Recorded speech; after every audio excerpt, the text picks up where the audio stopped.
And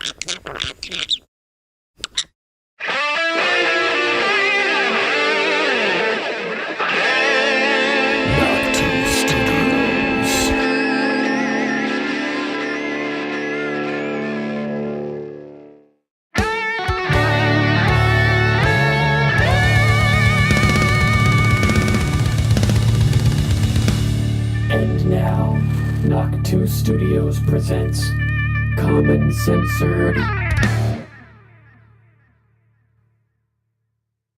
Magic mirror on the wall, who's the fairest one of all? Let's see.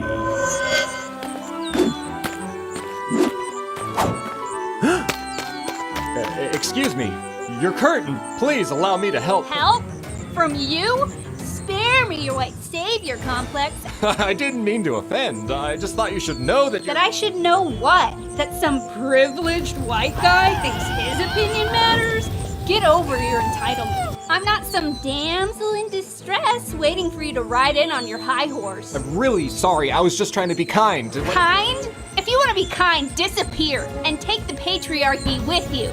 Seriously, go away, stalker. You're weird. Weird. My queen, you're the fairest, but no longer the most evil. Wait, what?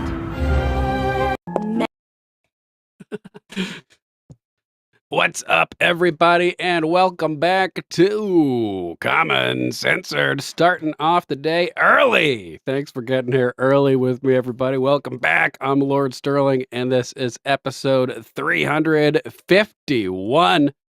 Okay, we're a little late today. We're going to stream till midnight and then go raid Bulldozer. Sorry, Bulldozer, for encroaching on your territory at this time of the night. I had to chug some coffee and wake up for a little bit, but we're going to go at least for a bit tonight. So thanks for being here, everybody. We have Nick Sortor's dad and sister being swatted, along with Gunther Eagleman and Sean Farash, the awesome Donald J. Trump impersonator, swatted in a domestic terror campaign. We saw earlier this week an InfoWars reporter murdered. Threats coming out against Alex Jones, allegedly tied to Ukraine. Chase Geyser, host of Sunday Night Live on InfoWars, getting swatted twice. Now we have Nick Sortor's family, Gunther Eagleman, and Sean Farash all swatted today. We have Snow White, as you saw, which is fucked, and that movie is gonna bomb. I got a feeling that it is bomb. That's right, Dirk. Just in time to go out and howl at the blood moon. Ow! Howl for the pack. Make sure to... Oh, yeah, and we also have a Ukraine ceasefire imminent. Looks like it's going down, guys. Good stuff. Sig, what's up, Sig? Good to see you. Shout out to everyone lurking over in the chat. I see D. Bergfelt. So good to see you, D. Hope you're doing well. Sorry we haven't connected and caught up lately, but we will have to do that, D. Thanks for joining us today. Mama Mac in the chat, too. Actually showed up. I didn't even tell her. You must have got the notification, huh, Mama Mac? Thanks for being here. And Dirk and Sig, what's up, guys? Make sure to join us Monday through Friday, 6:45-ish p.m. Eastern time, as we cover all the crazy clown world clusterfuck chaos that is 2025. Use hashtag CommonCensored and hashtag InfoInfantry where applicable when you share the show.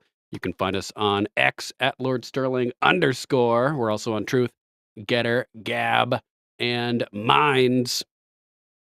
Join our Discord, too. Link in the description for that. Thank you to our new followers over on Rumble.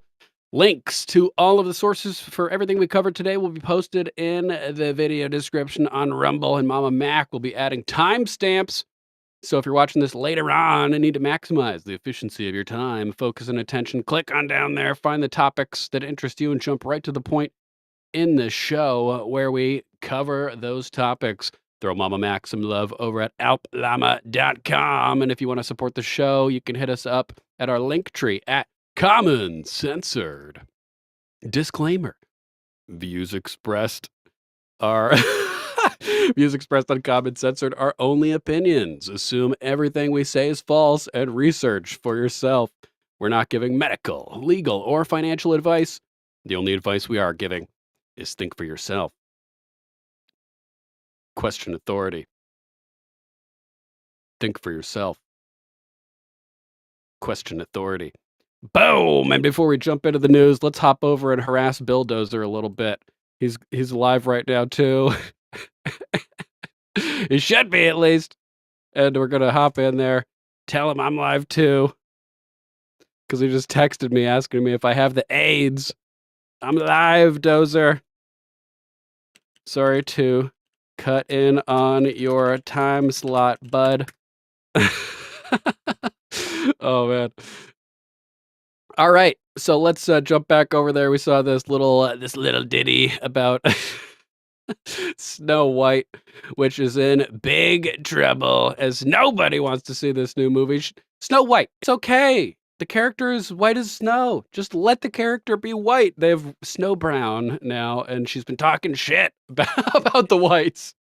What a mess. What a mess. Autism Capital at Autism Capital on X posted this one from Tim Dillon. Quote, Disney is in big trouble with the new Snow White. Let's hear Tim Dillon say to himself, another Donald J. Trump impersonator. Let's check it out. But here's what I mean. Look at this Cinderella, or Snow White, rather. This thing's, Disney's in big trouble here.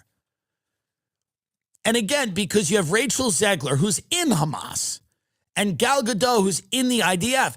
They're stars of the movie, and they're on both sides of the Middle East. And both sides of the Middle East are conflict. And there's no fucking dwarfs, because Peter Dinklage from Game of Thrones opened his mouth and said, this is fucked up, having dwarves in the movie called Snow White and the Seven Dwarfs. So now we got a lot of pro-Palestine, a lot of pro-Israel, and no fucking dwarfs in Snow White and the Seven Dwarfs. So now Disney doesn't know what the hell's going on, because Rachel Zegler is coming out and screaming from the river to the sea, or whatever she does.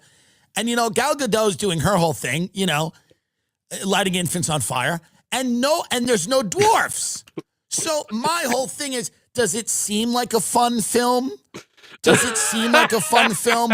I want to see dwarfs. I want to see dwarfs. I don't want the Middle East conflict. I want dwarfs. This is fucked. I want the dwarves too. I want the dwarfs, as Tim Dillon said. Dwarfs with an F.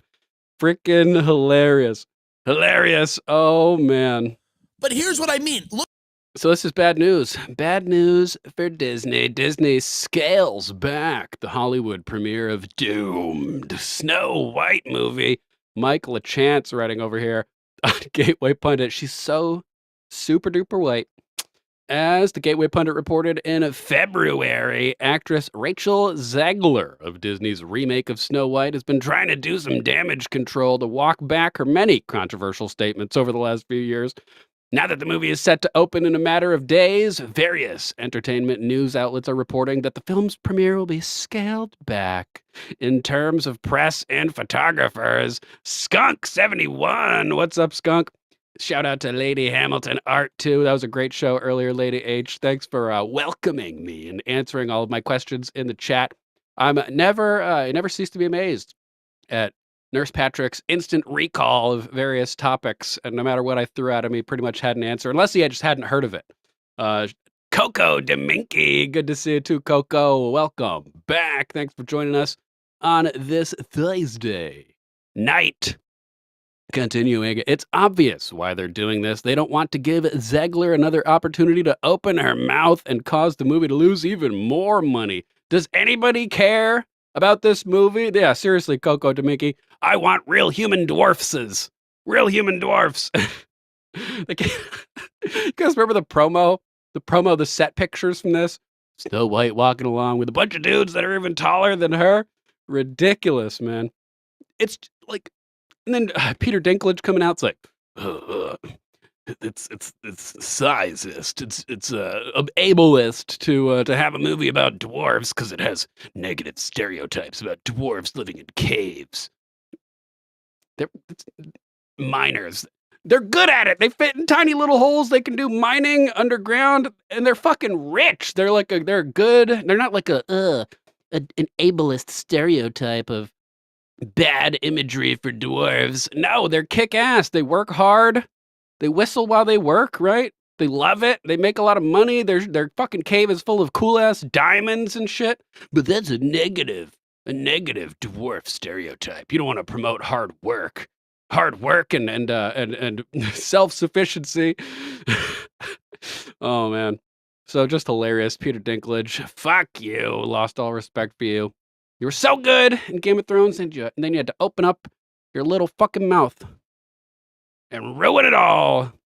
Variety reports Disney scales back Snow White Hollywood premiere amid Rachel Zegler and Gal Gadot controversies. Disney's holding a Hollywood premiere of Snow White on March 15th, but the studio won't be rolling out a robust red carpet like it usually does.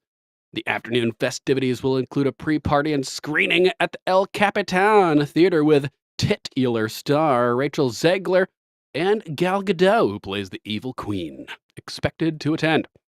However, the red carpet will not include the dozens of media outlets usually invited by Disney to interview the cast and creatives at its premieres. Instead, coverage will be limited to photographers and a house crew. They can't put these chicks in front of a camera, at least not Rachel Zegler. Oh my God. Do not see this movie. I want to see this movie lose a lot of money. Something has got to finally flip the switch at Disney for them to be like, all right, guys, we're fucking up. We got to go back to the drawing board here. No dwarves in Snow White and the Seven Dwarfs. That's 7 fewer dwarves than there should be. The studio did not comment for this story, but the scaled-back plans come amid controversies surrounding the Mark Webb-directed film, which hits theaters March 21st. World politics have also come into play. Zegler has promoted Free Palestine on social media. At the same time, Gadot, who is Israeli, has become an outspoken supporter of Israel on social media, as well as in a passionate speech she delivered on March 4th when she was honored at the Anti-Defamation League's annual summit. In New York City, ADL is ASHO, ladies and gentlemen, in case you already didn't know. ADL, APAC, Southern Poverty Law Center, all these groups, Major League ASHO. Quote, never did I imagine that on the streets of the United States and different cities around the world, we would be seeing people not condemning Hamas, but celebrating, justifying, and cheering on the massacre of Jews. It goes both ways, Gal Gadot. They're massacring each other. And if you're so mad about it, maybe you should ask your leaders in Israel why they decided to create Hamas in the first place. Why they stood down the Iron Dome all that time. 7+ hours on 10/7. It's being investigated by Shin Bet. Like, what the fuck is going on, man? Crazy. And if you have a movie coming out that's already been controversial, maybe the good idea is just to shut your fucking mouth about politics until the movie actually comes out. Otherwise, you're guaranteeing to lose money for Disney, which is what is inevitably going to happen here. Hopefully, if there's any sanity left in the world, notice how Variety tries to both sides Zegler with co-star Gal Gadot. I think they're both controversial. Gateway pundit. It'll be fascinating to see how this movie does at the box office. The forecast is not good. Not good at all, ladies and gentlemen. So that's that situation with Snow White. When does it actually come out? When does it come out? Whenever it does. March 15th? It's, oh man. Boycott. Boycott Snow White.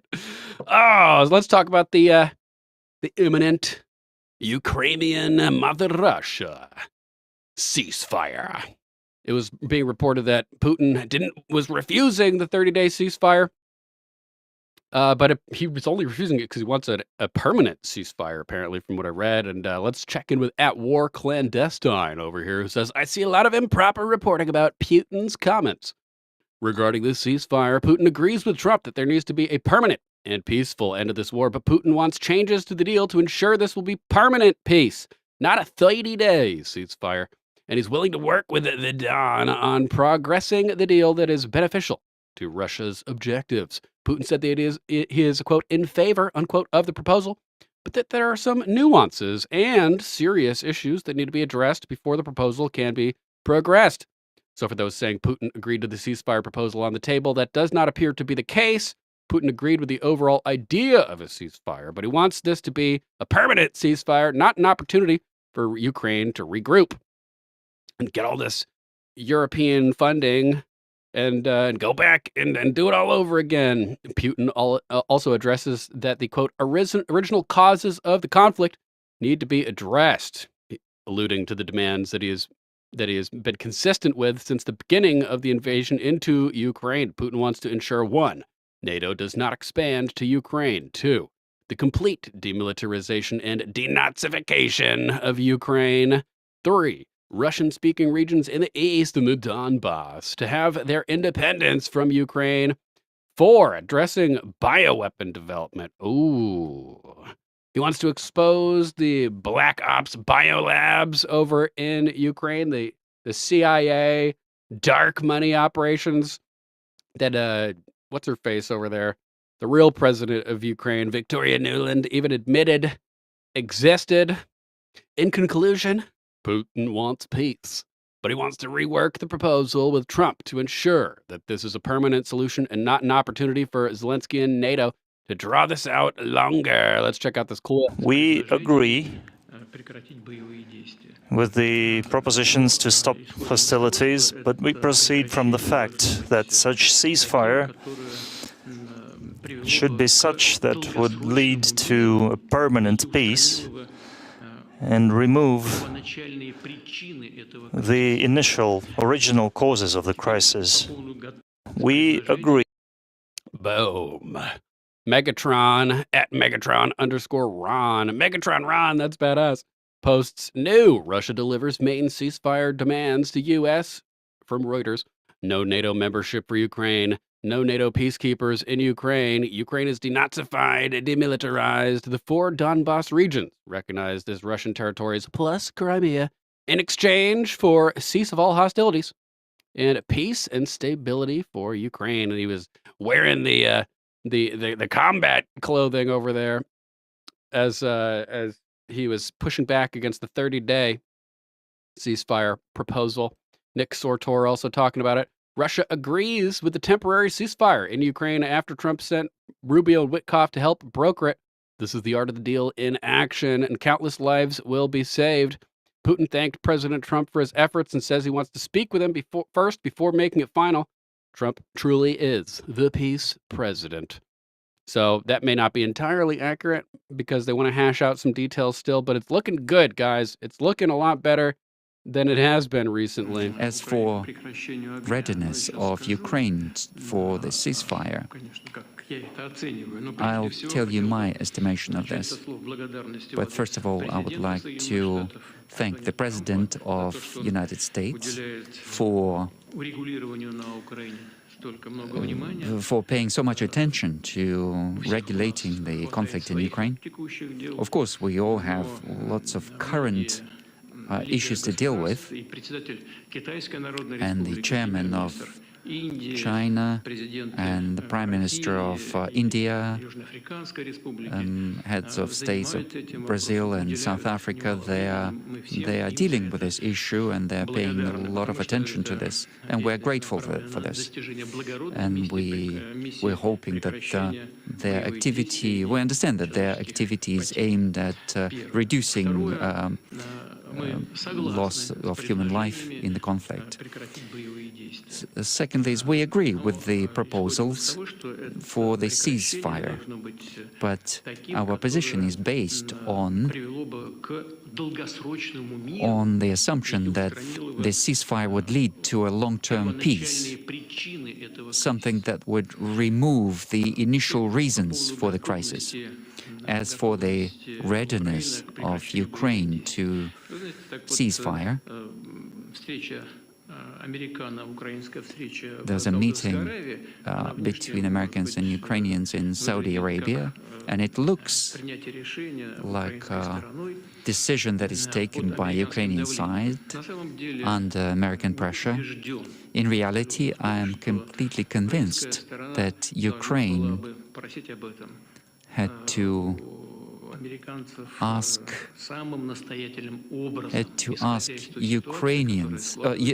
Americans, insist on this, based on the situation on the ground. We started at like 10:30. Trapper, thanks for joining us today, bro. Gateway Pundit also covering it, saying Putin thanked Trump for paying attention to Ukraine settlement. Russian President Vladimir Hitler Putin thanked President Trump on Thursday for paying attention to the Ukraine settlement. For years now, President Trump insisted that if he were president, the Russian invasion into Ukraine would not have ever started, and that he would have been able to solve a peace agreement with the two countries. Speaking to the press earlier today, after meeting with Belarusian President Lukashenko, Putin shocked geopolitical analysts with his acceptance of the ceasefire plan. That Vladimir Putin agreed to a plan for a short-term ceasefire, but with specific conditions. Good stuff. More video down here if you want to watch the full thing. Hopefully this leads to a permanent ceasefire. If anybody can make it happen, it's a good old Uncle Donald, good old Uncle Trump. Just look at this, man. Il Donaldo Trumpo at Papi Trumpo saying, stop it. This one's too good. Too good. Oh, man. Your knee's not supposed to bend that way. Patty Vance. Good old Patty Vance. Look at him. Look at him. Oh, man. I love these memes. They never end. And they are amazing. They are amazing. Did anybody post any more down here? We got oh, that's a good Bob Ross, too. Better than the other Bob Ross that we saw. Oh, look at Melania. So funny, man. What? Oh, man. When X is down for more than 5 minutes, you get a whole family of JD memes popping up over here. D. Bergfeld, glad you're with us now. Sorry about that technical glitch there, D. Sometimes it helps on the phone to use the web browser instead of the Rumble app. You can refresh easier that way, too, if there ends up being a glitch. I end up doing it a lot myself. J.D. Vance the leprechaun. He's a leprechaun, Trapper. Thou shalt not tax. That doesn't look like J.D., though. What? Look at that drink. Does that look delicious or disgusting? One of those D's over there. One of those D's for sure. Man. Quiet. Your favorite VP is trying to sleep over here, man.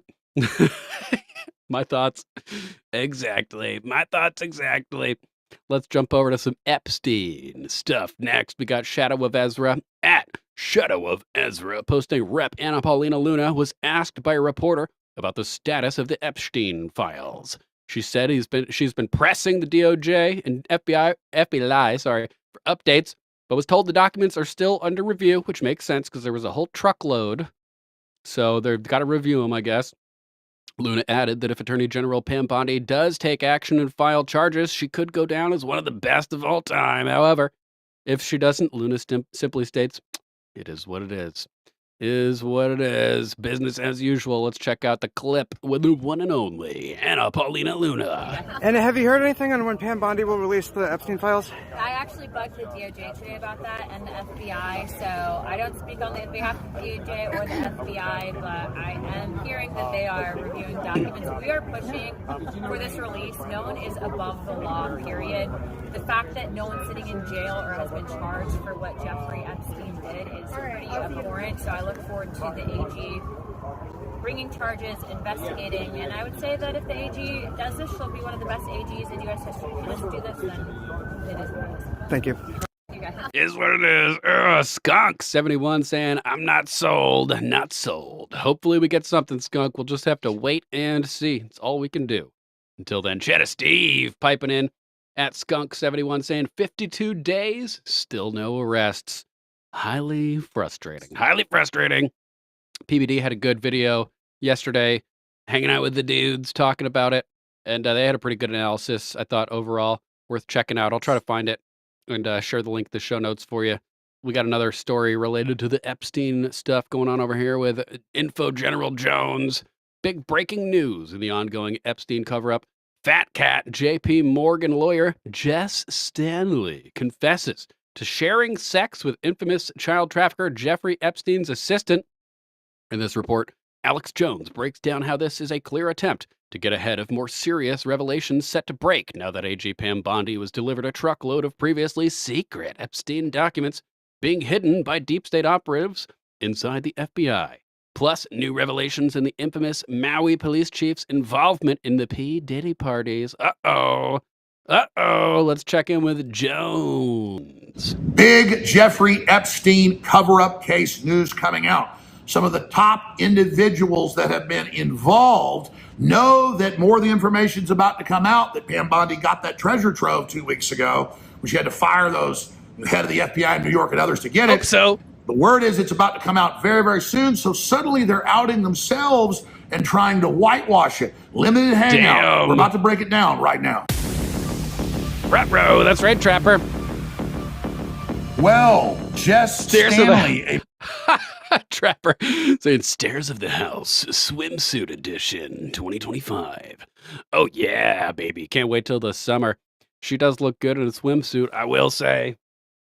There's plenty of pictures over there on X. Not that I search for it all the time and have it as my phone screensaver and everything like that. Nope. Definitely not true. a big J.P. Morgan top Barclays banker who we know is on the Epstein flight logs, is getting out ahead of it. He says, yeah, he shared sex with one of his young assistants, one of Jeffrey Epstein's assistants, but that's why he was out at the island. But it was all girls above 18. Well, I've been explaining this for over 16, 17 years, covering the Epstein situation. A lot of the girl assistants on record were purchased in Eastern Europe when they were 8 or 9 from their parents and flown back and then used as sex slaves. Then they would graduate up to nannies and to corral and herd the younger girls and children. There were also medical experiments going on in the Caribbean and also in New Mexico and Zorro Ranch, other places. Not just with Peter Nygaard, of course, with his Caribbean islands, where they were getting women pregnant and then legally killing the baby before 9 months so they could drain all of its juices out and inject it into themselves. You think I'm joking, just search Peter Nygaard vampire. All the same stuff. So this is all limited hangout. I don't know if Jess Stanley just had sex with an 18-year-old or whatever, okay? He might have just done that, but the point is they might have just picked somebody who didn't engage in the pedophilia, but had sex with these young women as a gift to get Jeffrey Epstein back into the big bank's graces, which he was hired to do, which he admits he was. So he's getting sex, basically, it looks like prostitution, to be able to do this. And we know that the younger women, but still weren't girls, almost all of them were former victims, but the best victims that took to it like ducks to water. You know, a lot of sexual abuse victims, Stockholm Syndrome out, and about half of the studies end up becoming pedophiles themselves, like Ghislaine Maxwell, whose father reportedly, I mean, we know he ran pedophile rings for Israel, MI6, and they worked with the CIA, and word is he named his boat after her, that she was quite the sex operative. We know that she was the sex operative team member with Epstein, and they kind of took over the family business. So here's this guy. They are literally trying to get out ahead of all of this right now. The Gateway Pundit's got some good articles on it, so does InfoWars. There's even stuff in the New York Post. Ex-Barclays exec Jess Stanley, Jeffrey Epstein emails revealed, say hi to Snow White. And there's also a lot of Disney code words that we know that pedophiles use there as well. Creepy. Also, good timing to learn that, considering the Snow White topic that we talked about earlier today. Snow White's going down. It's going down. March 15th, baby. Mark your calendars. I mean, this is sick. So they always, when they get caught, just like when he first got caught in Florida, recruiting hundreds of girls out of trailer parks, 14, 15 years old, he talked in his diaries and documents about how exhausted, or notes, how exhausted he was, because he was having to get so many of them for this giant industrial operation. So Jeffrey Epstein, former confidant, ex-J.P. Morgan banker, claims Jeffrey Epstein knew more about upper levels of bank than he did. Yeah, because that's what they were working on. Jess Stanley accused of aggressively raping Jeffrey Epstein's victims with his permission. But he's saying, no. It was all just a quid pro quo and they weren't under 18. Former Barclays CEO Jess Stanley admits he had sex with Jeffrey Epstein assistant. So quid pro, this is hell all no. coming out. It's a lot of Democrats, a lot of globalists, Bill Gates heavily involved, obviously. But he was not being blackmailed by Epstein. It's clear that he was hiring Epstein to blackmail scientists for him, and indeed did do that. And then you got this breaking. wrote yesterday that war's broken now. Remember this guy helped cover up the main incident, individual investigation over the Islamic terror attack that got covered up in the Vegas, biggest massacre with guns ever, but you never hear about it because they can't blame it on an American citizen. There was like a big shootout that occurred in the lobby of a hotel down the strip from where the concert was going on, and like all kinds of weird stuff indicating a potential arms deal. There was like Saudi princes involved or something, and crazy stuff going on in Vegas. Helicopters hovering with their transponders off in the dark, blasting machine guns from the sky, like super crazy shit. Well, then he became the Maui police chief that locked it down and wouldn't let them flee and helped cover it up. It still keeps people out today so they can force them off their property, like we're already seeing in California, with Governor Newsom declaring the emergency for a 15-minute city. Lahaina was declared that in Maui a year before. They wouldn't sell, so they burned them out. Well, he's involved with P. Diddy and reportedly named these lawsuit now, helping basically run the parties. So notice it is a big, sick club. Of course, he's alleged, and it's civil, but they're now calling for him to resign as the Maui police chief there. So it's a sick club, and that's why it's come out that P. Diddy had a bunch of Epstein connections as well. That P. Diddy and Epstein are just the high-level managers. There's the big boys up above it. And of course, where did Epstein come from? His first job really in America as a professional. Bill Barr's daddy. With no degree, a top teacher and counselor at a special girls' school that former Attorney General and CIA operative Barr, his dad ran. And then his dad also wrote a book about a prison planet of sex slave children raped by elites. Can't make that up either. So, this is how they control people. This is the gateway into their cult. It's their initiation, is sex with underage girls. And then it goes further from that. From our intel and what's come out over and over again, it includes ritually murdering children and then selling their organs. I had a member of the UK Parliament on just a month ago who's documented this, and the fact that they are flying children out of Ukraine into the UK, and that they are then being raped, used up, and then killed in a snuff film, and they recycle the organs. All right, that is your Jeffrey Epstein update today. This has been breaking and hasn't gotten a lot of attention, but hopefully now people will look into this. This is only the tip of the iceberg. Thank you so much for watching. The good news is Team Humanity has awakened, and the globalists are being exposed, and their empire of lies and pure evil is coming down. Please follow me on X at Alex Jones. And if that ever goes down in these hack attacks, we got attacked this week with the DDoS attack as well. You can go to Infowars.com/show for our feeds or Band.video. But if we go down, which happens under attack, we go back to X. It's a Rumble. We're also on Rumble. More diversity, more channels, more freedom, so we can't be easily shut down. But X is the big mighty one, and we love it. We're very, very appreciative for all the great work that's happening there with all of you out there. So thank you so much to the viewers, the listeners. We are a family of humans looking for freedom and justice for not just ourselves, for our children and our future. Thank you so much. Boom! Alex Jones liked one of my posts, or one of my comments earlier under his posts. He posted a video of Jamie White in an interview, the never-before interview with murdered InfoWars reporter Jamie White from December 11th, 2022, as he shared an interview with Vivian Kubrick, of all other people, that she shot as part of a not-yet-aired documentary about the struggle of the InfoWar. So Alex actually posted an interview with Jamie White saying, Jamie did not seek the spotlight, so I'm very glad we at least have one interview so people can see how smart and classy he was. His loss is really just now starting to sink in. I pray we can catch the killers soon. And I commented saying, thank you for posting this.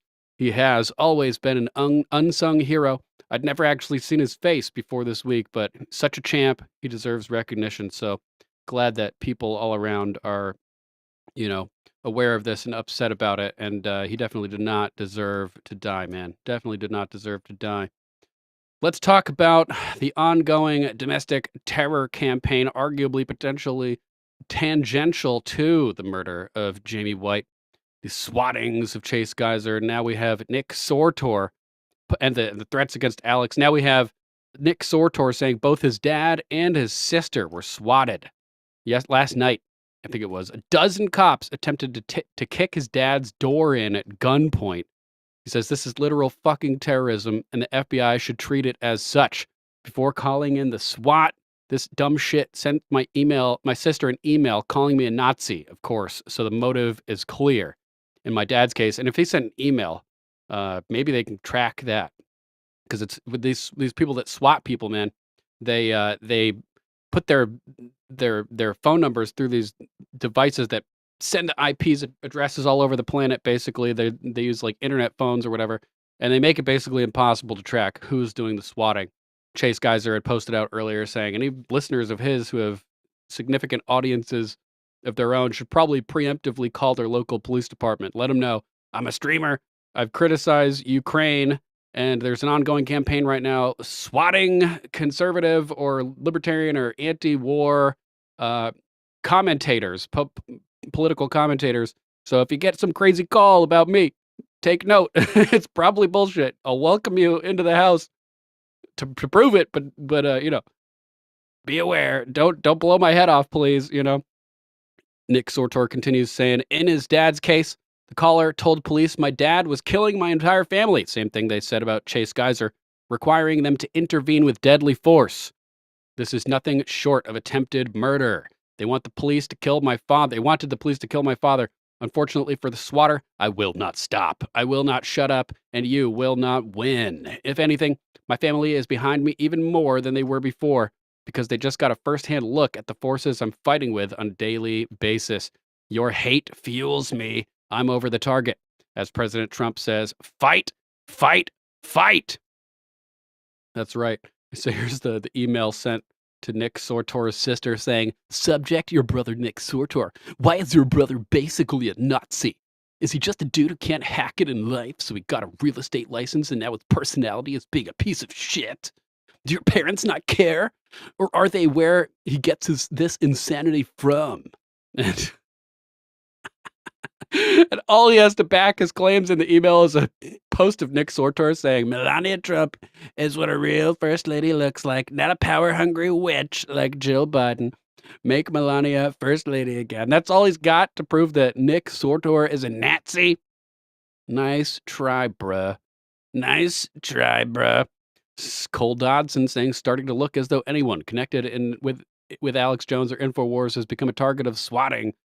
I'd say these criminals are making their big move now. Nick Sortor replied saying, swatting came in from an Austin, Texas number, police told me. Austin is coincidentally where InfoWars is based. Very interesting. Yeah, here's what I was saying. Phone numbers and IP addresses can be spoofed, but the U.S. government has NSA, which records everything. A presidential order might help spur things into motion. I don't know. What could a presidential order do? They would need I guess they could probably get a court order. Ooh, sorry, Coco. Coco Demicki, your dog she said my dog had a seizure. I'm back. My dog, Spunky, who lived to be 2 weeks short of 17 years old, he just got his learner's permit, his driving learner's permit, I like to say. He used to have seizures too. And I actually figured out a way to stop his seizures dead in their tracks and snap him out of them entirely. I don't know what kind of dog you have or if it would be safe, but in Spunky's case, like Jake Barber talked about with intuition is like one of my superpowers as well.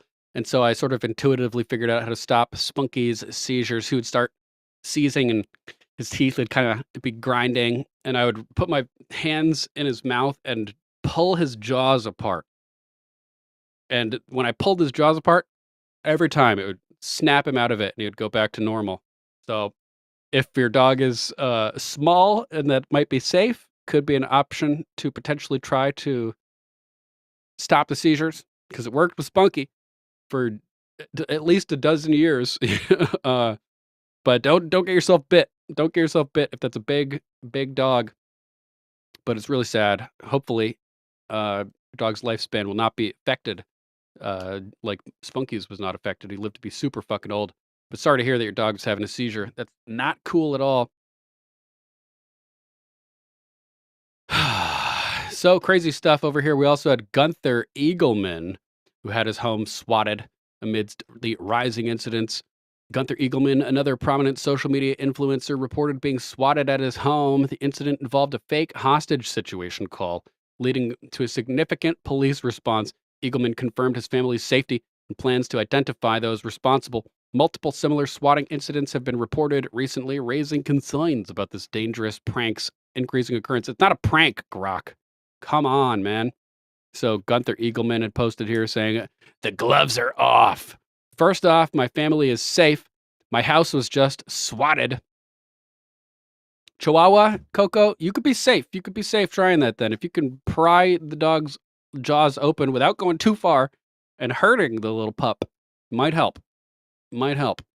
So he says, my house was just swatted. Some ignorant fuck called in a fake hostage situation.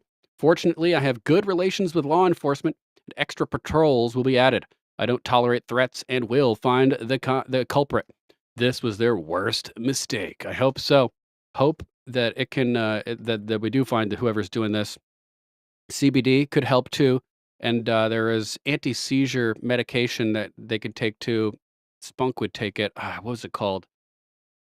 I'll try to remember. Shoot me a DM on X, Coco, and I can let you know. You might be able to get little doses from your vet at Lord Sterling _ on X if you want to hit me up, and I'll try to help you out. Gunther Eagleman also posted saying, thank you to the sitting members of Congress who personally reached out today. Grateful for your support. Swatting needs to be and will be addressed. It is domestic terrorism. Yeah, it's violence, trying to start violence for political purposes, to try to get these people to shut up for political reasons. So he tags Pam Bondi and Cash saying, what's next? Ivan Rakelin in the comments said Pam's busy popping up Fox News ratings. Maybe she will change her tune tomorrow when Dad comes home. Hopefully he is pissed. I don't know exactly what he's talking about there. But we also have Owen Schroyer commenting on the swatting situation over here. Breaking red alert, says Alex Jones. Gunther Eagleman was swatted today after someone called in a fake hostage situation to law enforcement in another attempt to get a prominent Trump supporter and his family murdered. The DOJ and FBI must act now to protect American citizens who are under attack from sinister, hate-fueled terrorists before an innocent life is slain. Owen Schroyer was live covering the latest developments. We'll jump into that in a sec. First, we'll also mention the other person who was swatted, Sean Farash, who posted out 7:23 p.m. today saying, I am being swatted. Look at this loser. Then post proof. You've lied before about it for attention. Sean's like, what? I've never claimed to be swatted before. We have another post from him over here in the Gunther Eagleman trending topic, as he posted saying, my wife and I were swatted tonight and we are totally safe. Good. Thank you to everyone who checked in. We're going to do whatever is necessary to find out who's behind these coordinated attacks and hold them accountable to the fullest extent. Thank you for all the support. Let's check out its little video with his beautiful wife. Hey guys, it's Sean, my wife Brennan, and just wanted to give you guys an update. We did just get swatted here in Tennessee. The officer said they received that was the one, Coco. phone call that somebody murdered somebody in the house and was planning a suicide by cop. So I received the call with that information. We cooperated with police. They were very nice. They were actually very nice. Very, very nice. They were not aware that this was going on across the country. Was that, how did you feel about that? What was going through your head when you saw officers in the backyard with guns? I was shaking. I was terrified. I was the only one awake. He was asleep. Yeah. And they were just pointing their guns into the house, and He's asleep. She's awake. She sees dudes in black creeping through the backyard, red lasers coming in through the windows. No, they wouldn't do that. That would give away their position. But that's fucking sketchy, man. Super sketchy. I was very scared. I was very scared. And that's the point, and that's what these people are trying to do. They're trying to silence folks who are not afraid to speak their mind online. And you've seen it happen to so many other people across the country. We're going to do what we can from Tennessee to try and get to the bottom of who's responsible for it. I'd like to see the Justice Department or somebody somewhere get involved with getting to the bottom of it, because you can see it's not a joke. You're coming up to people's homes with very, very big guns that are very unsettling to a lot of people. And, one wrong move could create a disaster. And Sean handled it very well. He was very calm and collected. Yeah, because we're seeing it happening all across the country. Yeah. We have nothing to hide. None of this stuff happened. But the bottom line is that if the result was that the person or people who did this was that I was going to stop doing things, it's not going to happen. So we're not blinking. It sucked. It was not ideal. And then they sent pizza. Yeah. Domino's and Papa John's both showed up. So the cops sent pizza. Then they wow. said it was a cash order. That doesn't mean the person paid with cash. They meant it. Oh, the COD. COD. The swatter sent pizza. So for anybody else who's dealing with it, if you got pizza, you are not alone either. But bottom line is, I'm not going to stop. That's not the result that these people are going to get. If it happens to anybody else, feel free to let either one of us know on social media. It could definitely be worse. What happened to the J6ers was that times 100. So it could have definitely been worse. Sup, Rose? Our law enforcement out here, Rutherford County Sheriff, they were phenomenal, very nice, very understanding after the whole thing kind of sorted itself out. We're happy that they responded in that way. If somebody in the neighborhood is doing what we were, of course, accused of doing, I would want that response. I want to live in a safe neighborhood, and it looks like we do. Yes.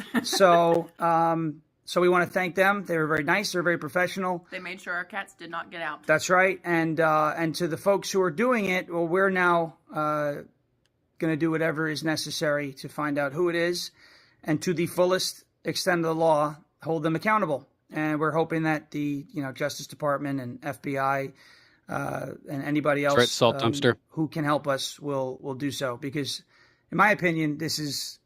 It's not just harassment. When you're dealing with weapons, it's terrorism. So terrifying.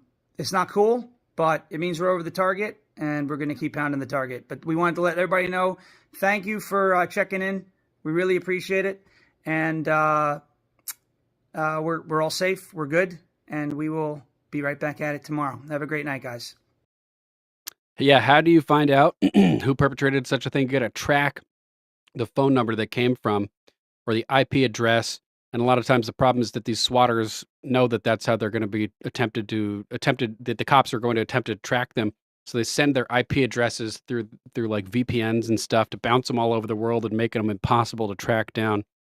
So I don't even know if we'll ever be able to really solve this problem. It's kind of an issue. It's been going on for years, and it's still going on super duper strong. Tim Pool been swatted dozens of times. MTG been swatted probably a dozen times. Jeremy Hambley, the quarter pounder over there, he's been swatted before. So many people have been swatted, and they just keep doing it, man. They keep doing it. So let's check in with Owen Schroyer to discuss the situation over here. So Nick Sortor made a statement earlier today on the Alex Jones Show about that situation. Gunther Eagleman posted this moments ago saying, "My house was just swatted. Some ignorant F called in a fake hostage situation. Fortunately, I have good relations with law enforcement and extra patrols will be added. I don't tolerate threats and will find the culprit. This was their worst mistake. Godspeed, Gunther Eagleman." Yep. And, of course, Nick Sortor and Chase Geiser. But I would guess this is just the beginning. Rachel! I would guess this is just the beginning. Now, people have been doing fake SWAT raids against Trump supporters or people they have political issues with, independent journalists. I mean, this happened to Marjorie Taylor Greene, others. I mean, typically, once it happens one or two times, the cops pretty much know, and the situation gets significantly safer. They have notes at their offices of targets of swatting operations and everything like that. So the first one is definitely the most dangerous smelling. You don't think it's happened to Alex? I had a brief conversation with him earlier. I mean, he kind of told me what was going on. Again, I don't talk about, my private stuff, but, we've had some things there too. Regardless of all that, this looks like it's a pattern that is only just beginning. Now, the question is clear. Who is behind it? So all of these people have something in common, which is they're independent journalists, researchers. They have good following on X. Maybe also they support Elon Musk, and they support Donald Trump. So this is what they all have in common. This is the common factor. So this is the type that's obviously being targeted right now. But I don't think this is some dumb leftist group behind this. I don't think this is some goofball leftist group that just is trolling or thinking it's a funny joke. I think something much more sinister is going on here. Because you have to ask, how do they get the information? How do they get it? Who is giving it to them?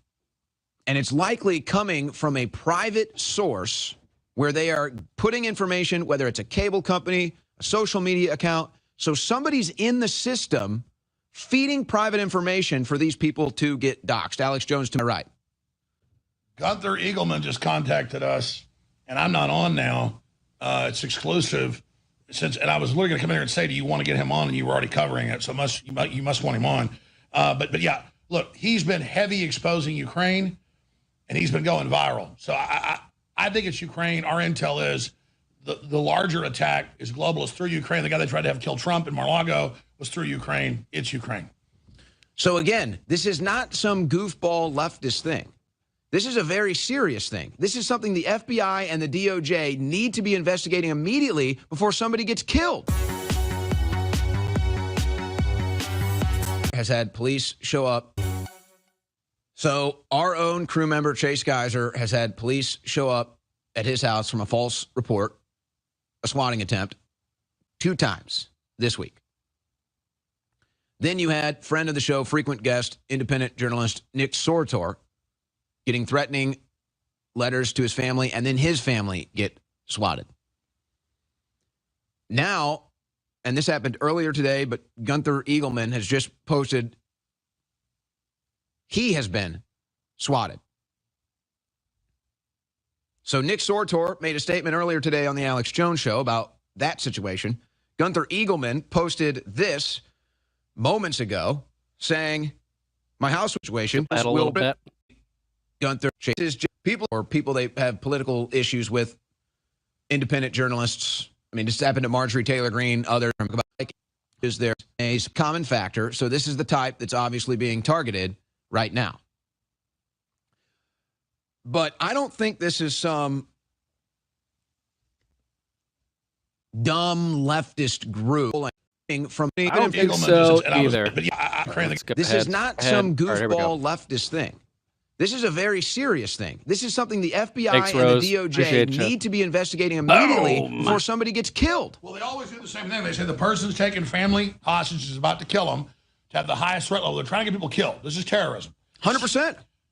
You want Engelman? Yeah. Let's get him on. All right. We'll bring him on right now. Jason's got the contacts. Do it. We're working on getting Engelman on, and so I mean, look. When it happened to Chase, obviously we had him on. He's our own guy. When it happened to Nick Sortor, he's 100%. A friend of the show. He's a frequent guest. We had him on. So we'll be happy to get Engelman on here to talk about his situation as well.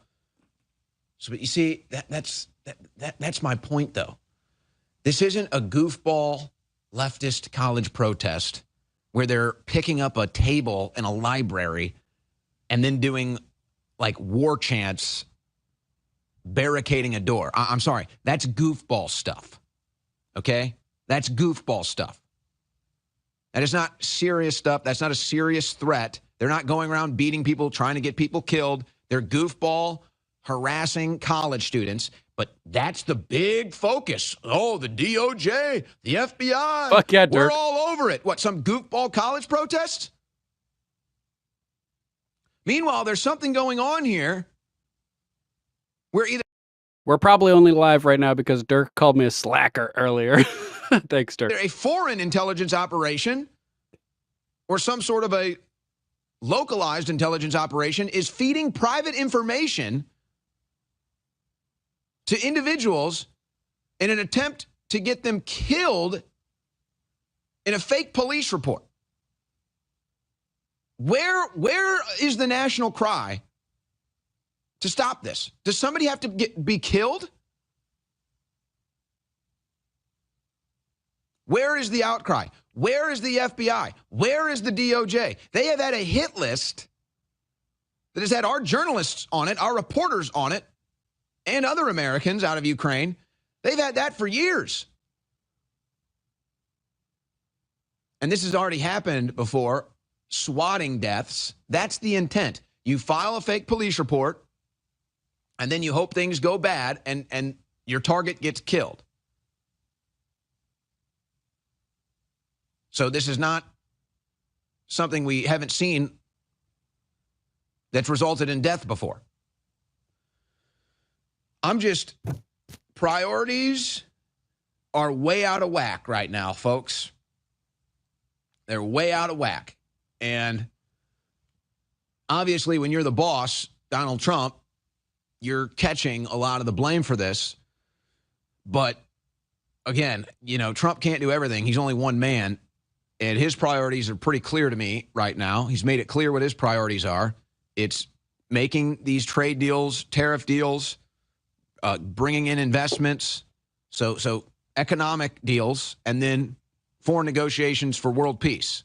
So that's Trump's That's right, Mama Mac. big priority. Mostly peaceful world swatting. Peace and economic deals. That's what he's focused on. So he can't do everything. He can't do everything. But somebody's priorities are totally out of whack. When I've got goofball college students getting the full force of the FBI and the DOJ, but I've either got a foreign intelligence operation or a domestic intelligence operation trying to get Trump supporters, independent journalists killed in fake SWAT raids. And this is happening not just to the individuals, but their entire families. In Nick Sortor's case, in Eagleman's case, of course, Chase Geiser has a family.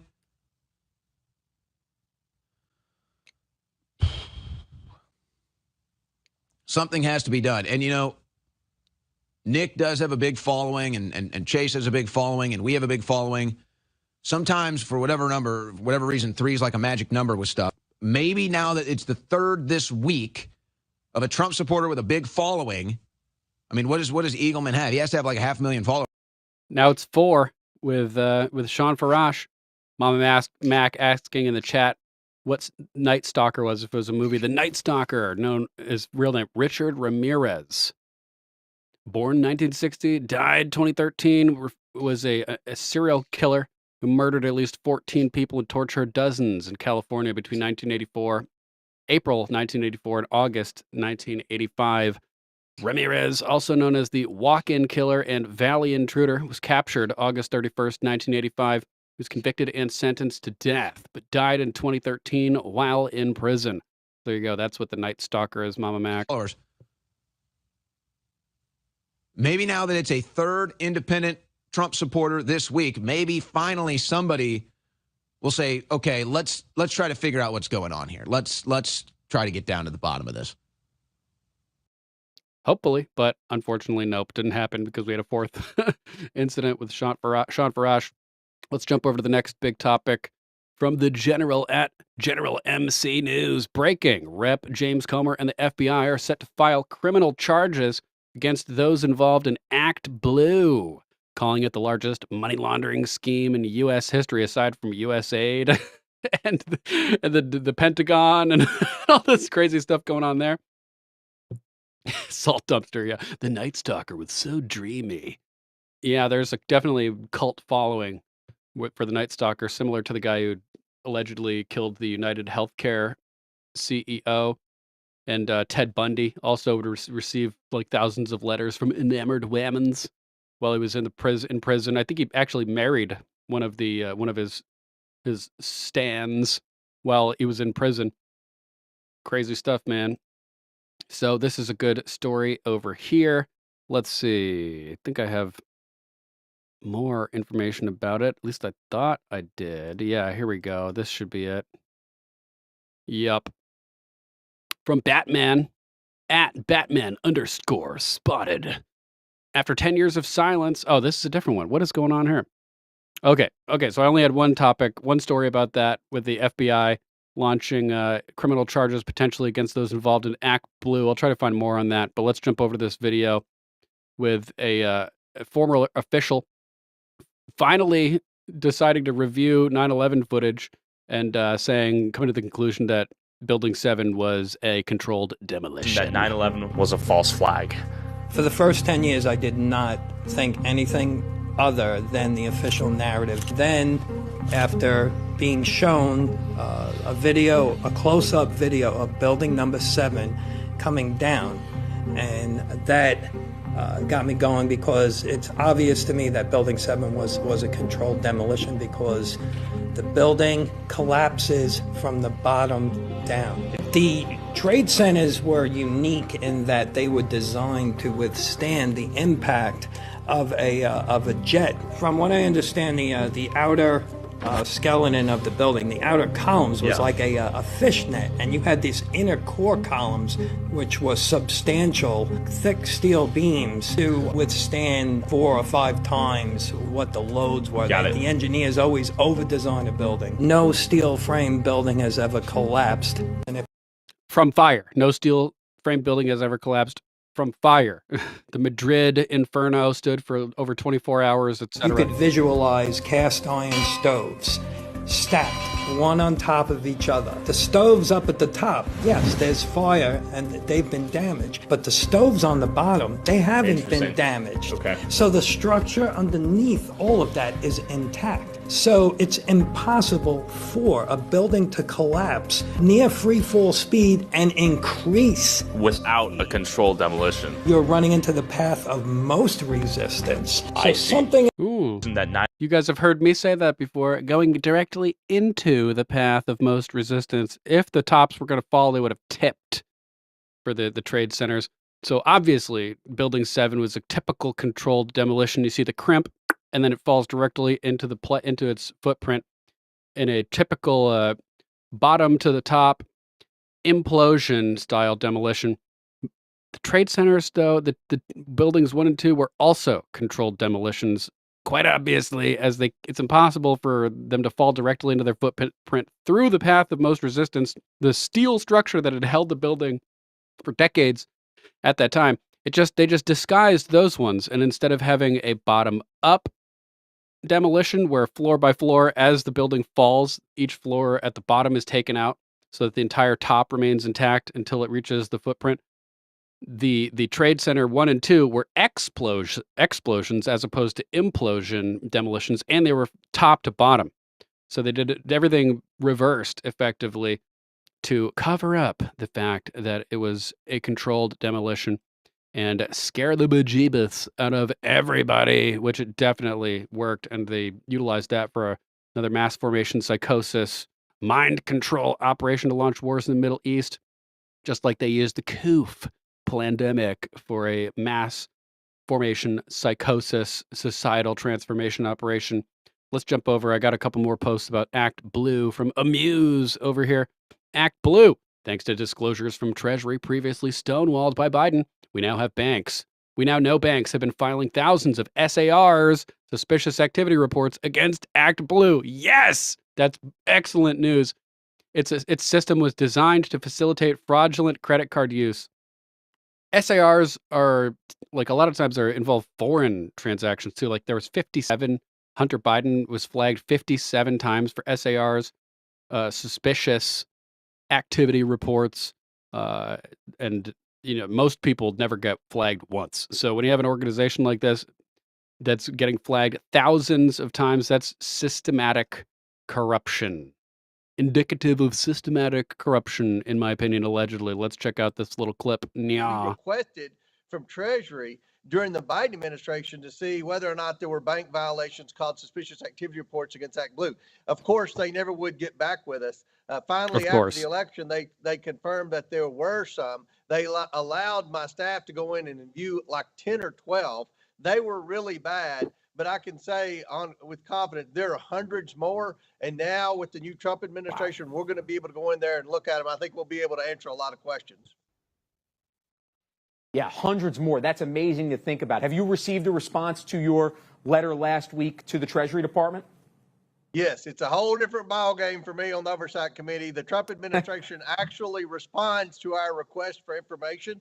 Obviously, they're new and getting their figuring out where the bathrooms are and trying to get a handle over everything. But I'm very confident that the Oversight Committee will be allowed in to view those suspicious activity reports. And the fact that there are so many shows that the banks were suspicious of a lot of activity. And what we believe is what's been reported and suggested on a lot of conservative channels over the years is that this money wasn't actually coming from John Doe and Jane Doe sitting at home donating $10 every week to every Democrat candidate running for every office in America. We always suspected that there was an influx of cash coming in from other ways. And the way ActBLUE set up their account, it would be very easy to launder money into there through fake credit card accounts and fake names and things like that. So the banks, by virtue of catching so many violations from so many different banks, which would suggest to me these were credit cards, I think that we're going to be able to find out where the source of a lot of this money was coming from. I hope so, man. I hope so. They really should be able to. They definitely should. Benny Johnson also interviewed Rep. James Comer about it. Breaking: Rep. James Comer and FBI to bring criminal charges against those behind ActBLUE, the largest money laundering scheme in U.S. history. Quote, "We're going forward with our investigation. Their lawyers are leaving. This will be the end of the Demon Rat Party." Yes, that's what I like to hear. Take off the velvet glove and crush them with the iron fist. Chairman Comer, I got to tell you, man, this thing is just rotten. It's just rotten. I don't know if we have the direct evidence just yet, but man, you sure can put the pieces together and say that ActBLUE must be one of the largest money laundering organs this side of the Biden family. Mm-hmm. And that's exactly how we're going to investigate this. The same way we investigated the Bidens. We're starting with the suspicious activity reports. These are the bank violations that if anyone commits a financial crime, the banks will catch it. I come from a banking background, and I can tell you there are extensive security measures in place. The banks have auditors, they have compliance officers, they have bank examiners. They catch suspicious activity. And especially if it's on a large scale and lots of different transactions. So what I tried to do, this was back during last summer, was request the suspicious activity reports from Janet Yellen in the Biden administration, and they would not reply to my request. We knew that ActBLUE was getting just a ridiculous amount of money going through. Heck, my opponent that I beat by 50 points raised, several $100,000 on ActBLUE, and she had zero chance. If you ranked the races from 1 to 435, that wouldn't rank in the top 400 as having the potential to win. But she was still getting all these mysterious donations.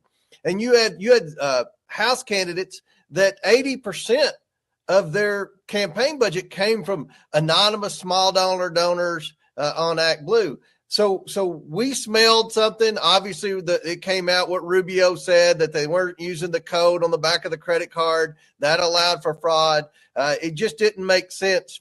Like the interviewer, like the woman that was interviewed on that clip that had $180,000 worth of donations. So we requested these violations. They wouldn't give them to us. After the election. Unbelievable. Then Janet Yellen let a few of my staffers go in there, and they said, yes, there are several hundred suspicious activity reports from various banks. We got to go in and look at 12.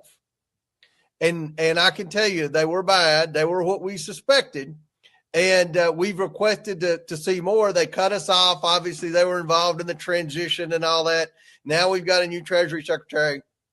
We're supposed to go in there in the next week or so and examine them all. But I can tell you there's enough that we've seen already from media reports from the few bank violations that we've already looked at, that a lot of our worst theories are going to be confirmed with respect to ActBLUE. And that's why so many people are hitting the exits right now at ActBLUE. Really? So it's your investigation that is spurring on this panic, because I've seen this organization, I've seen ActBLUE operate for decades And I've never seen anything like this. The final, everyone's left, all the leadership's gone, the lawyers are fleeing. I mean, listen, man, when the lawyers are fleeing and getting locked out of their computers and sending threatening messages about whistleblowers, you're cooked, right?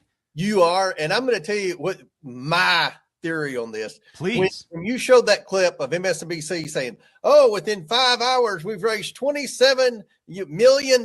What a movement. You know, this is goes back to the Biden investigation, where the people that were protecting Biden would collude with the mainstream media, and they would send them exactly what to say, exactly what to print. The headlines would come out anytime we were about to do a deposition. And lo and behold, everywhere from the New York Times to MSNBC would have the exact same headline. You know, they just all mysteriously, word for word, the exact same headline saying no evidence, the deposition was a failure, even before we would swear the witness in. And they got together to collude with the media saying, oh my gosh, look at every Democrat in the United States is sitting at home right now on their computer making numerous $100 donations to Kamala Harris, and all the Democrats running in the purple seats all across the United States and in the Senate races that are competitive. And when you know the media all comes out of the gate at the same time, you know, saying the exact same thing, then that's collusion. And that's whoever's behind the curtain, whoever was calling the shots at the White House, whoever was colluding with the media to disinform their viewers about whether it be ActBLUE or the Biden's finances. That's where the money's going to come from. And I think we know some familiar names that are probably going to be at the root of this when it's all said and done. So what you're alleging here, Mr. Chairman, is that this is the largest money laundering scam in the history of American politics. Well, it could be, but I will larger tell than you, USAID. it doesn't make sense. And if ActBLUE, we've been requesting information from ActBLUE for months now. If they were innocent, they would be going on TV trashing me. They would be calling me a conspiracy theorist, just like they did in the Biden investigation. But they're not saying anything, and they're leaving, and their lawyers are leaving. The lawyers are leaving. You know it's bad when the lawyers are leaving, like P. Papa Diddy Pop's lawyer abandoning him. And speaking of, you know, it's a controlled narrative when all the accounts are parroting the same thing. Here's another example of that. They must be using the same social media intern, says Elon Musk at Elon Musk. Jamie Dupree posting, Democrats using Control C and Control V, copy and paste. All of them having the same fucking copy over here. Mark Veazey. House Democrats stand united for a 4-week funding extension that stops harmful cuts, keeps the government open, and allows Congress to reach true bipartisan funding agreement. I'm ready to vote today, tomorrow, or Friday to pass a bipartisan extension. And then they're all saying the same thing. Mark Veazey, Zoe Lofgren, Amelia Strong, Sykes, Sarah McBride, just copy and paste army over here doing their thing. Now, when the lawyers leave, you know, that's a pretty good sign that something bad's going on there. So we don't need to speculate. We have the receipts. And I'd just like to read through just a single one of them, if you wouldn't mind, Mr. Chairman. Carrie Alberti, not trying to pick on this sweet 80-year-old woman from Richmond, Virginia. She lives in a rent-controlled apartment, $2,000 a month. It's got to just be like a very humble little place there. Mm-hmm. Richmond's a nice city, nothing wrong with it. But hey, listen, you know, she just happens to be an 80-year-old on a fixed income, surely on Social Security, not living large. 22,619 donations in the last 500 days. Not $22,619, $22,619 separate donations in the last 592 days. It's insane. That's like roughly 40 donations a day. I don't think that happened. We saw James O'Keefe going and knocking on doors with old ladies like this, asking them if they made thousands of donations, and they're like, Lordy me, no, I did not make those donations, James O'Keefe. So obviously something sketchy is going on over Nya. Full link in the description after the show if you want to watch the full interview. James Comer with Benny Johnson. Let's jump over to our next topic from MJ Truth Ultra. He says, I'm immediately regretting my decision. Talking about the new IMO, in my opinion, podcast starring Big Mike Obama, and her brother, Craig Robinson. And look at this, just total dumpster fire of a podcast. As a over here. result, you and me, we were physically close growing up. Remember when we used to share a bedroom? Of course, that was our life growing up. We shared the same room until you went to high school, right? That's right. Well, let's first just recall how small the apartment we lived in. You know, it seemed like it was huge, but it was essentially 2 bedrooms, right? No, it was 1 bedroom. Well, that little offshoot bedroom that mom and dad stayed in, you would consider that a bedroom. But that was the only bedroom. The room we were in was actually the living room. And the living room what we called the living room was actually the dining room. Okay. All right. As a result. Could you imagine being a full-grown adult and not understanding that you grew up in a 1-bedroom apartment? Like you're a full-grown adult who's been the first lady of the country, and you don't understand the basic layouts of apartments. Yeah, we grew up in a 2-bedroom apartment. Actually, we were sleeping in the living room, Big Mike. Like, how do you not understand that? I just can't imagine being that age and not knowing how apartments work. Just crazy. That's right, Angus. Who's got the beef? We got the beef. Angus 72 just saying, just 2 dudes having a chat. And that reminded me of an old song by The Lonely Island that I'll torture you with for a couple seconds. Just 2 guys. I don't know if you've ever heard this before. Lonely Island, just 2 guys. This is so brutal. It's hilarious, though. Just 2 guys having a good time. It's like their podcast right here.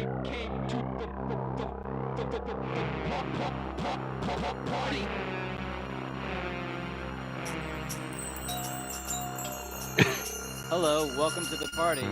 Hi, I've never met you before. I know. Just 2 guys and we're having a good time. Having a good time. Having a good time. Just 2 guys and we're having a good time. Having a good time. Having a good time. We'll burn the roof off. This party's going off. You think that we're soft? You get tossed. Guy number 1, I love to dance. Fancy feet moves, putting you in a trance. It's a friend thing. Friends are everywhere. In the kitchen, the den, hanging out on the stairs. Spinach dip, real hot chicks. Spike the punch and take a sip. Guy number 2 here to chill with you.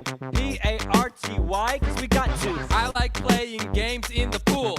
Who invited Steve? That dude's a cunt. We're just 2 guys who are having a good time. Having a good time. Having a good time. We're just Big Mike and I'm having a good time. Having a good time. Now everyone in the house say guy number 1. Guy number 1. Now everyone in the house say guy number 2. Guy number 2. Dude, quit tripping. You're ruining my high. My loaded gun makes you reach for the sky. There's a knock at the door. Who can that be? Why won't the cops let our party be? How would you like to be shot? Me and my friend smoke pot. No jocks, no jerk, just fun with girls. Having fun, guy 1? The most fun in the world. We're just 2 guys who are having a good time. Having a good time. Having a good time. We're just 2 guys who are having a good time. Having a good time. This should be the theme song for Big Mike's new podcast. 100%. Having a good time. We're just 2 guys who are having a good time. Having a good time. Having a good time. Just 2 guys who are having a good time. Having a good time. Having a good time. Party over here. Party over here. Party over here. Party over here. Salt dumpster. I can't unthink that now. It's brutal, bro. Brutal, man. Let's see. So yeah, just insanity over here. Could be a cover story. Could be that she's just a complete moron. Who knows, man? Who knows? Let's check out our next topic. President Trump responds to the growing Biden auto pen scandal. This is a huge scandal in my personal opinion. President Trump on Thursday responded to the growing Biden auto pen scandal as he participated in a bilateral Oval Office meeting with NATO Secretary General Mark Rutte. should have arrested him, in my opinion. Christina Layla wrote this article at the Gateway Pundit. Got me on my knees, Layla. So, the Oval Office meeting comes as the U.S. is helping broker a peace deal between Russia and Ukraine. Trump responded to reports that Vladimir Hitler Putin accepted a ceasefire agreement with Ukraine with special conditions, saying Putin put out a very promising statement, but it wasn't complete. Trump said during the Oval Office meeting, quote, I'd love to meet with them or talk to him, but we have to get it over with fast. You know, every day people are being killed. That's right. We want them to stop dying. Stop dying. President Trump took questions from reporters after the bilateral chat with Mark Rutte. Trump brought up the growing Biden auto pen scandal. As previously reported, the Oversight Project has gathered every document they could find with Biden's signature. All used the same auto pen signature, except for the announcement that he was dropping out of the 2024 election. Insane. Insane stuff. Are any of these legitimate? I don't think so. We saw all these signatures get matched up perfectly. Auto pen chaos. So President Trump weighed in on the growing scandal and asked who was signing all of the documents. Who was signing all this stuff? These are major documents.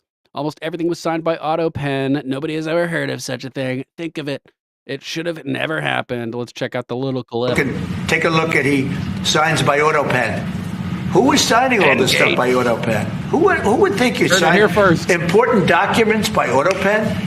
You know, these are major documents you're signing. You're proud to sign them. You have your signature on something. In 300 years, they say, oh, look, can you imagine? Everything was signed by auto pen. Almost everything. Nobody's ever heard of such a thing. So, should have never happened. Good one, Salt Dumpster. Get your heads out of the gutter. Get your heads out of the gutter in the chat, you censored commenters. Mohop, Dirk. Chuck Schumer was signing everything. Says Gene Bondeno. Good to see you, Gene. Mohop indeed. I heard that Chuck Schumer voted for the continuing resolution. That's a little interesting. A little surprise for lizard placing Chucky Schumer. How about this? A judge has ordered the reinstatement of fired federal workers. Federal judge in San Fran ruled that the Trump administration must reinstate thousands of probationary federal employees terminated across 6 agencies, including the VA, USDA, DOD, Department of Energy, DOI, and Department of Treasury. The decision has sparked discussions on judicial authority and executive power, with some calling the firings illegal, while others criticize the judiciary for overstepping its bounds. I think you know where we stand on this one. Probably agreeing with Mike Davis over here, saying under Article 2 of the Constitution, the U.S. president can fire any executive branch worker he wants at any time he wants for any reason he wants. Like members of Congress can fire their workers under Article 1. Like federal judges can fire their workers under Article 3. This is a judicial coup taking place over here. SMX saying it's time to impeach activist judges. Quote, we must impeach judges who are grossly undermining the will of the people and destroying America. It's the only way, quoting Elon Musk, who quoted this tweet saying, it must be done. Breaking, says Nick Sortor, a federal judge, just ordered 6 federal agencies to reinstate thousands of probationary employees terminated by the president after being suggested by Doge. Apparently, the president is no longer in control of the executive branch. Rogue judges are. Insane. Completely insane. Agreed. 100%. Mike Davis saying the president fired thousands of probationary federal employees, which is his right. Their recourse is to file their individual claims with the Merit Systems Protection Board. Yet, left-wing activists ran to a San Francisco left-wing activist judge who thinks he has the power to force the president to rehire tens of thousands against his will. Chief Justice John Roberts has allowed activist judges to sabotage the president's core Article 2 executive powers. I agree with Kyle Becker here, who says the judicial insurrectionists must be stopped. That's right, they must be stopped. Let's see what we got next on the list over here. White House issuing a scathing response to the radical Clinton judge who ordered tens of thousands of fired federal workers to be reinstated. Again, Christina Layla over here. Da-da-da-da-da-da-da-da.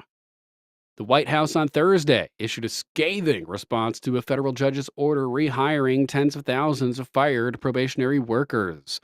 President Trump fired these workers as he works to downsize the federal government and cut waste. U.S. District Judge William Alsup, a Clinton appointee, ordered the Trump admin to rehire thousands of fired probationary employees and 6 federal agents. The judge blasted the Trump administration and said he felt, quote, misled by the U.S. government, as he ordered 6 federal agencies to offer reinstatements to fired probationary workers. Quote, it is a sad day when our government would fire some good employee and say it was based on performance when they know good and well that that's a lie. That should not have been done in our country. It was a sham in order to avoid statutory requirements. If statutes violate the U.S. Constitution, they're null and void. Marbury versus Madison. 6 government agencies include VA, DOD, Energy, Interior, Treasury, and Agriculture. White House responded to Judge Alsup's order and said they will immediately fight back and appeal. Quote, a single judge is attempting to unconstitutionally seize the power of hiring and firing from the executive branch. The president has the authority to exercise the power of the entire executive branch. Singular district court judges cannot abuse the power of the entire judiciary to thwart the president's agenda, Caroline Leavitt said. If a federal district court judge would like executive powers, they can try and run for president themselves, says Christina Layla. The Trump administration will immediately fight back. Oh, that's still Caroline Leavitt speaking. Got a quotation mark over here. They can try and run for president themselves. The Trump administration will immediately fight back against this absurd and unconstitutional order, White House Press Secretary Caroline Leavitt said in a statement. Boom! Yeah, this cannot be allowed. I saw this post from Rothmus that I thought was really good. Look at this. Supreme Court cases about licensing of liberties. This is important, guys. I'm going to post a link in the chat right now so you have this little resource because it's a good one. Licensing liberty from Murdoch v. Pennsylvania through 19 U.S. 105. Quote, no state shall convert a liberty into a license and charge a fee, therefore. So, ATF, the National Firearms Act, saying you got to jump through all these hoops to get big gunses and silencer or suppressors and stuff like that. Taking a right and charging a fee, turning it into a privilege, into a licensed activity. Another one from Shuttlesworth v. City of Birmingham, Alabama. Alabama in the House, 373 U.S. 262. Quote, if the state converts a right, liberty, into a privilege, the citizen can ignore the license and fee and engage in the right, liberty, with impunity. And this applies to the federal government as well, because the federal government also can't take rights and turn them into privileges that you have to get a license for and pay monies. So, NFA, got to go afuera, all kinds of stuff. Driving, that's another big one. That's a right, according to the Supreme Court. You have a right to travel in the common mode of transportation of the day on the public roads.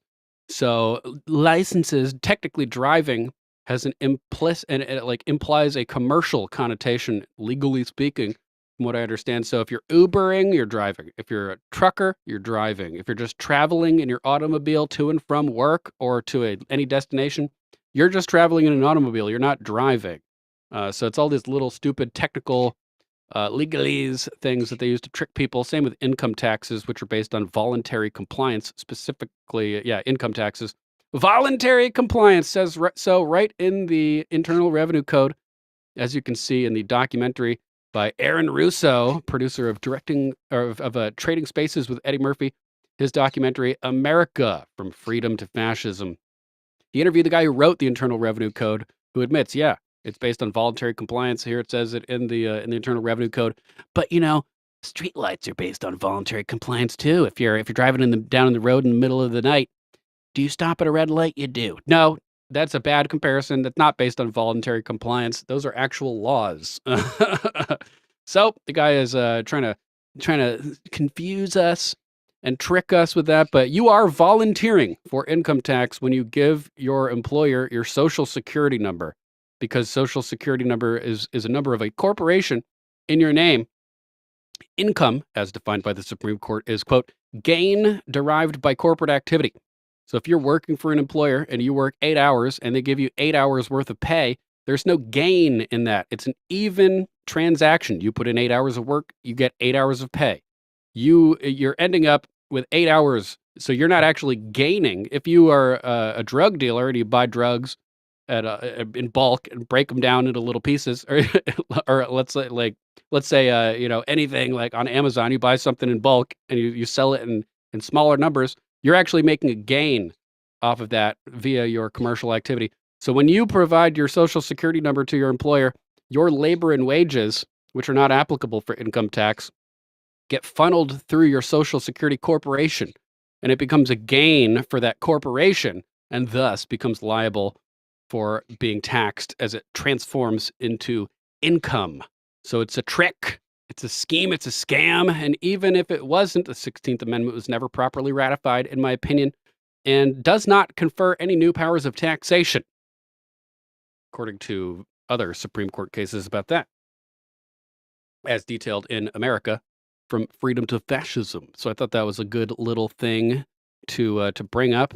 How about this one? We have a UN judge from Uganda who's now been convicted of bringing a woman into the country to serve as her personal slave. And we have a video of when she was caught and busted. Jim Hoff wrote this one. Ugandan judge Lydia Mugambe convicted of trafficking a young woman and forcing her to work as a slave. And she's black, so it doesn't look good. It looks even worse because you're black and you're having slaves.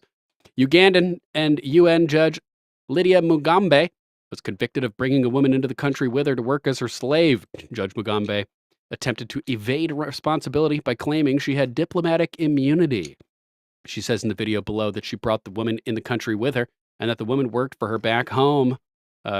So unfortunately, I'm going to have to now arrest you on suspicion of keeping somebody in slavery and servitude under the Modern Slavery Act. So you don't have to say anything, but it may harm your defence if you do not mention when questioned. Something which led you on in court. Officer. Anything you do say may be used as evidence. All right. Sorry? I am a judge in my country. I even have immunity. I am not a criminal. You've got immunity in this country? Yes. I have a diplomatic passport. You're a diplomat? Yes. So we'll need to see that then. Yes. And then we'll need to speak to the embassy if you are a diplomat. I came here as a student. I don't need her to work for me. I didn't come with her. She asked me because she has worked at my home before. She asked me. She asked me to enslave her. Allegedly, of course. The UN judge studying at Oxford kept young Ugandan woman as a slave in Britain. So she was in Britain. I'm sure the protests will be massive. The UN is a corrupt organization, Anna says. Antonio Guterres, this is shameful. Lydia Mugambe, a UN judge convicted of forcing a Ugandan girl to work as a slave, besides lobbying for terrorists. Oh, interesting. That's so crazy. A UN judge enslaving a woman, a girl, in the UK and getting convicted. Brutal stuff. How about this one? Trump. More Trump stuff over here. Trump to invoke Wartime Alien Enemies Act, authorizing the summary deportation of criminal migrants, including to Gitmo. Paul Sarin wrote this one at Gateway Pundit. President Donald J. Trump is reportedly about to invoke wartime legislation to summarily deport some criminal migrants, including to Guantanamo Bay. The Alien Enemies Act of 1798 is expected to be activated as soon as tomorrow, the 14th. LMFG! Let's go! The 227-year-old law, CNN reports, gives presidents the extraordinary power to order the arrest, detention, and deportation of non-citizens who were 14 years or older and come from countries staging an, quote, invasion or predatory incursion of the U.S. There's a lot of those right now, so there's a lot of people on the chopping block for deportation, in my not-so-humble opinion. Mr. Trump is expected to cite the 18th century statute to order the swift detention and deportation of suspected members of the Tren de Aragua, a Venezuelan gang with prison origins that his administration has designated a foreign terrorist organization, said the sources who requested anonymity to discuss internal deliberations.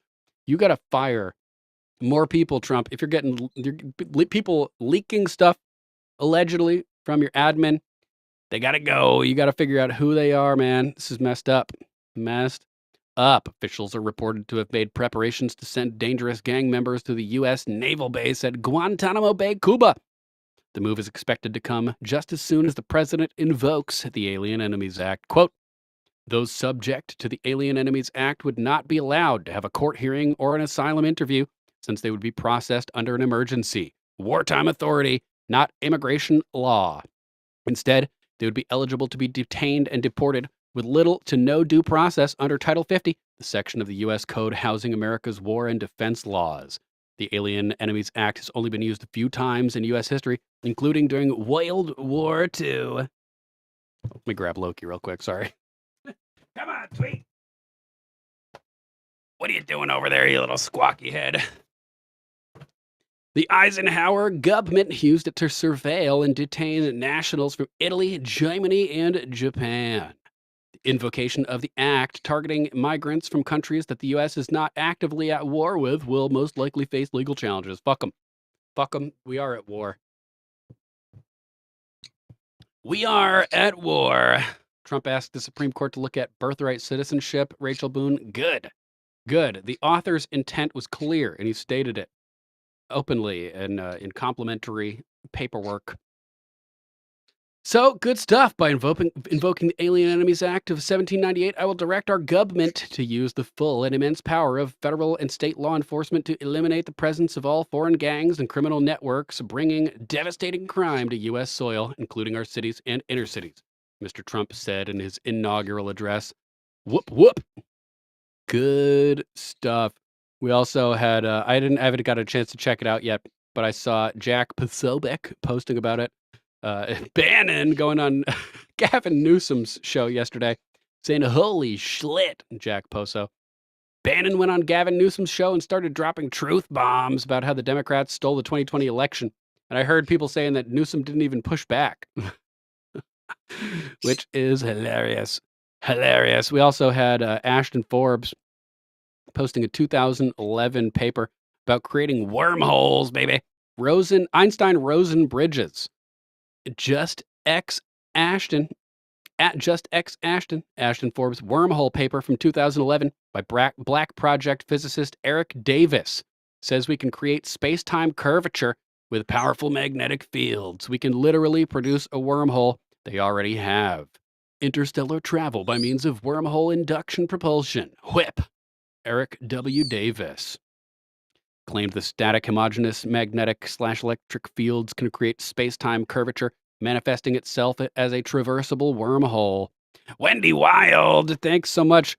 Gifting subscriptions to people in the chat. Rachel Boone gifted a subscription. Angus72 gifted a subscription. Gene Bondano gifted a subscription. Sam Duty and Coco DeMakey gifted subscription. Thanks so much, Wendy. Gotta grab Loki again. She's climbing all around on my microphone stand back there. Another microphone stand. Dangling on cables connected to another microphone stand over there. Thanks so much, Wendy. Appreciate you. Wendy Wild. Info Air Force jet fighter pilot call sign. Wild thing. Boom. I heard you lost power earlier today, Wendy. Glad you got it back. Glad you got it back. And that's right. You're the bomb diggity, to quote Mama Mac. Also, little tidbits in here about magnetic fields employed in this scenario. It must achieve magnitudes of greater than 10 to the 10 power Tesla units in order for measurable effects to appear. This is crazy. Let's just read the whole thing. Spaceflight by means of wormholes is described whereby the traditional rocket propulsion approach can be abandoned in favor of new paradigm. A new paradigm involving the manipulation of space-time.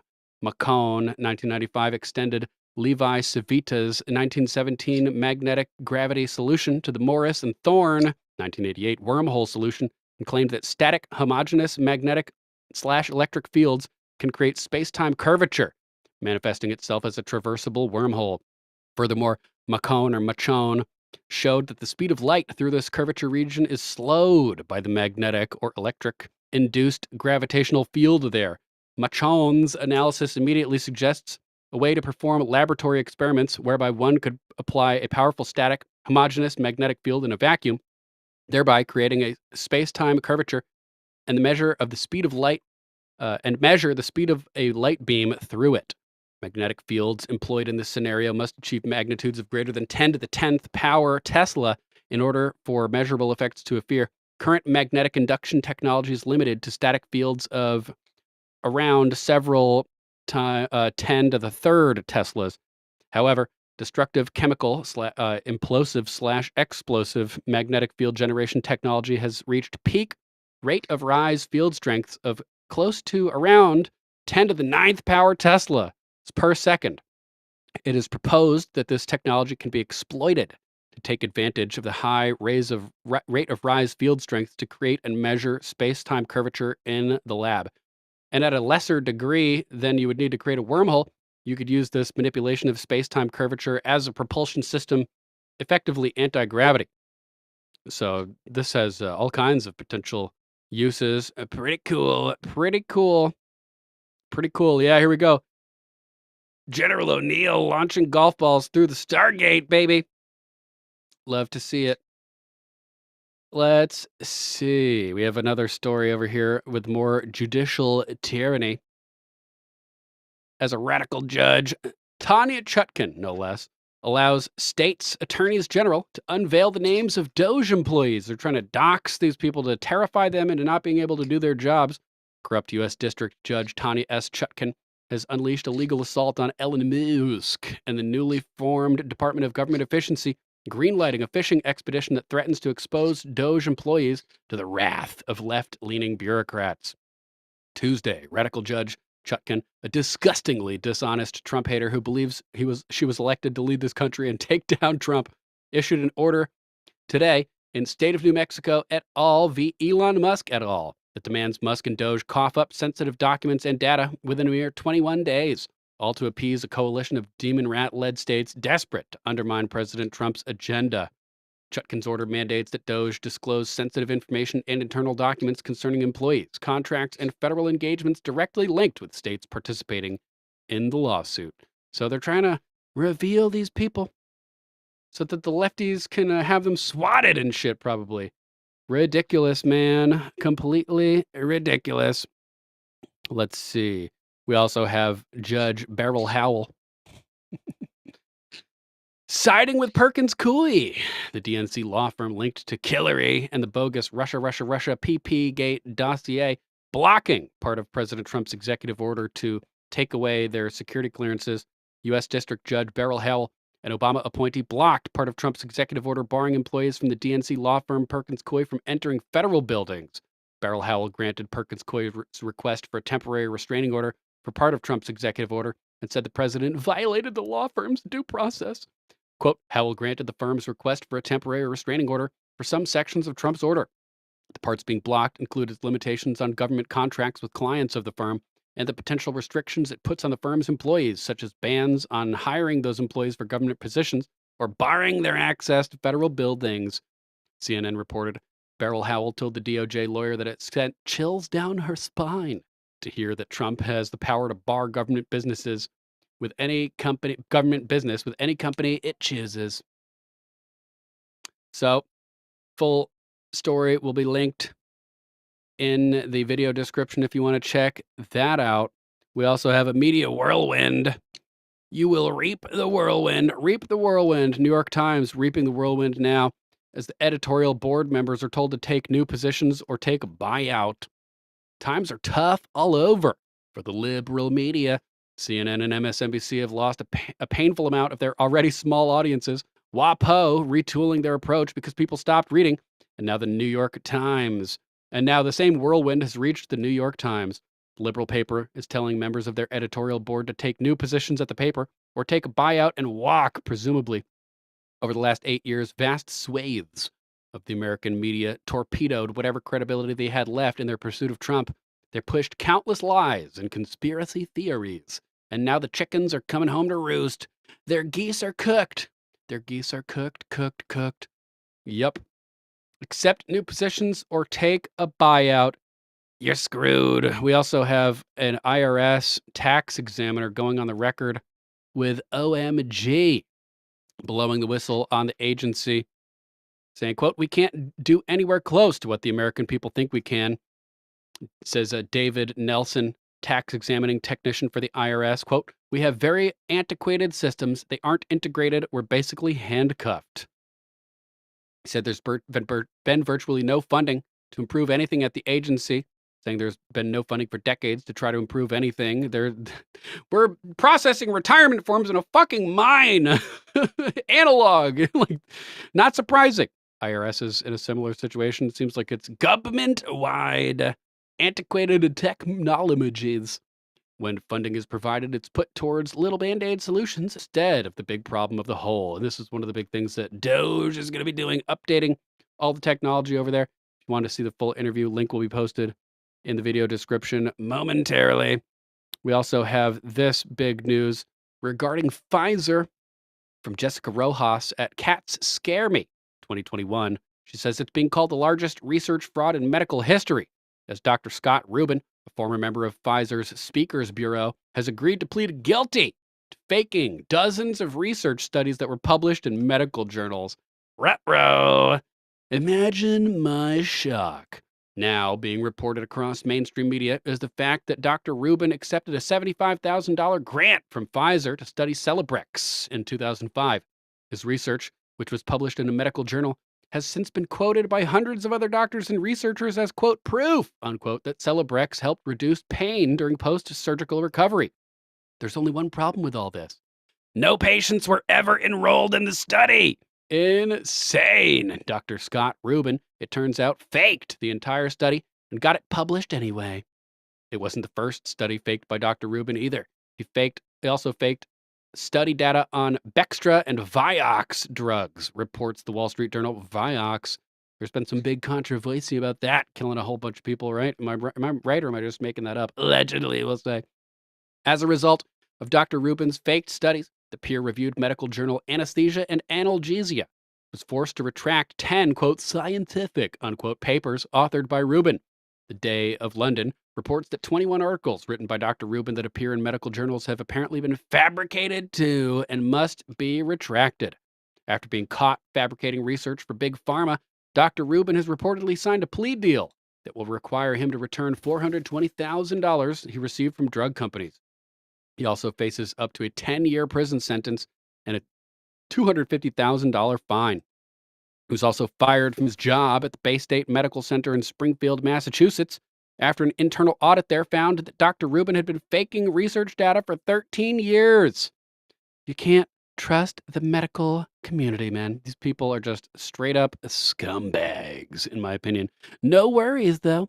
They don't fake research studies when it's concerning vaccines. You can trust them about that.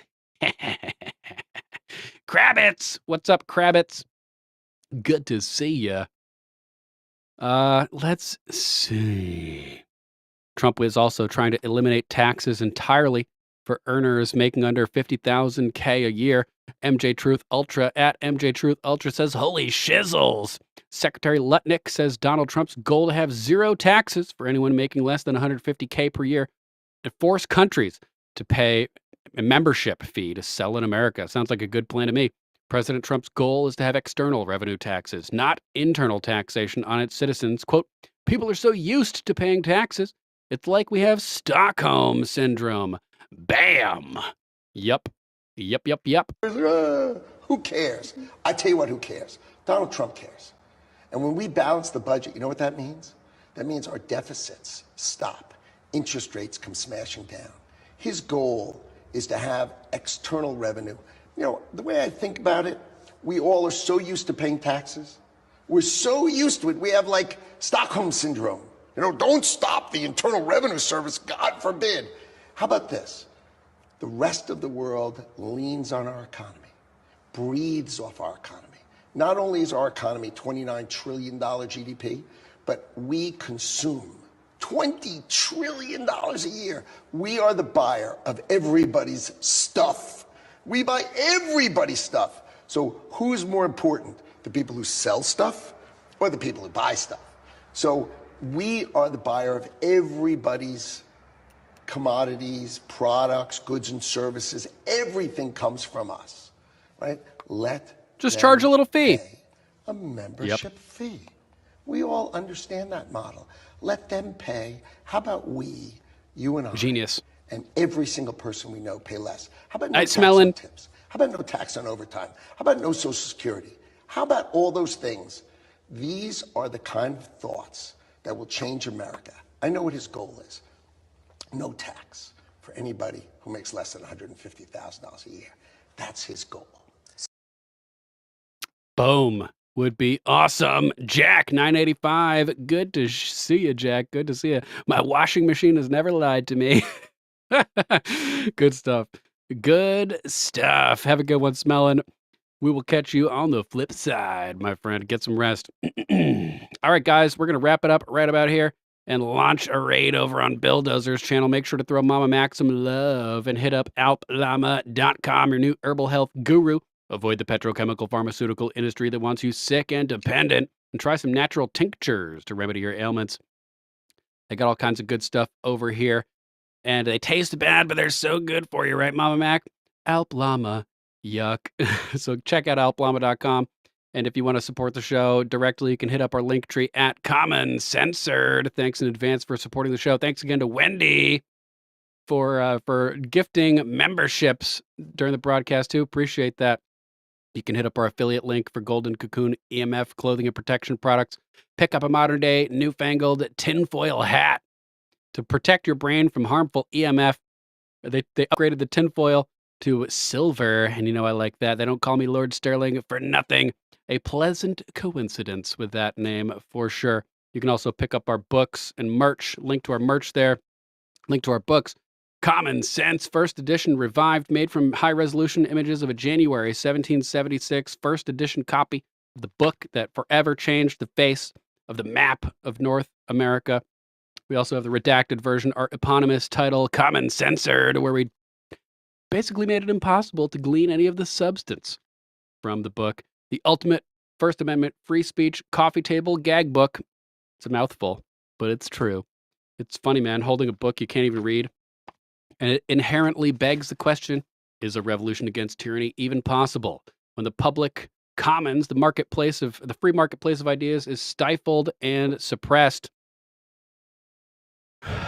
So, help support the show. The most important thing you can do is just to share the broadcast. One share equals one mission completed for the Common Censored Info Infantry, earning you your first enlisted rank in the branch of your choice. That's right. Join or die, patriots.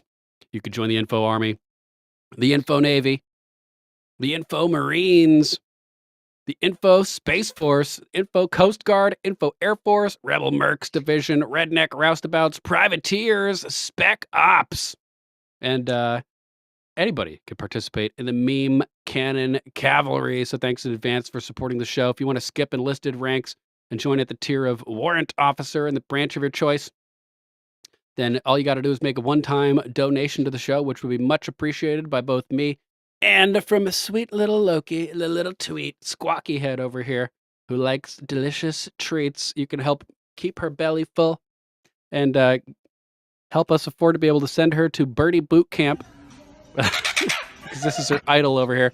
We need to train her to fend off the illegals when they invade my house in Connecticut.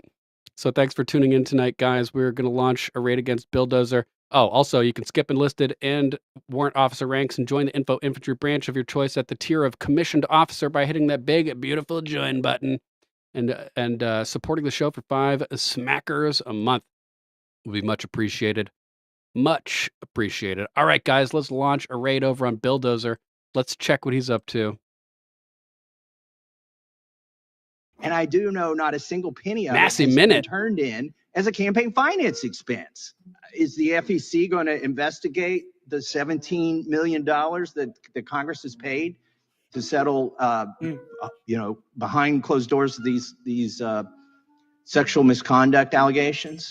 You can't make this up. Oh my goodness, guys, I do believe we caught ourselves a raid from Lord Sterling. Guys, if you haven't checked out Common Censored, get you some Common Sense with Common Censored, an America First show on Rumble, guys, and on X.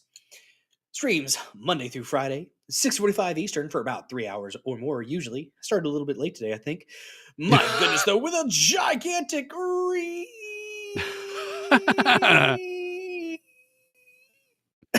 I think I can discuss this. Thank you so much for the raid. Appreciate your support.